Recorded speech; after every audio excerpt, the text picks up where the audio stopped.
Hey guys, I am Kyle, and in today's video I am going to show you how to verify your YouTube TV account. So let's get started. So here we are in YouTube TV, and the only verification that you would need to verify right here in YouTube TV is your location.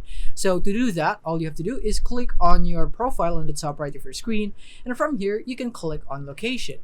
And then from here, you would be able to see your location and will be prompted here in the settings area. And you can click on your home area. You can click on update on that and then click on update area button right here. And you would need to provide your details about your address or your home area right there. And it should be very straightforward. All you have to do is provide the details and then you would be all good to go. And then yeah, that is basically it. And also in your current playback area, we also have this one. So in case that you are not in your home area as of now, then you can set your current playback area right here. You can click on update and then you can click on update with mobile. So yeah, you would need your mobile with this one right here. So if you want to set your current playback area, but usually you just need to verify your home area right here to get your YouTube TV account verified. So that is basically it. Thank you for watching.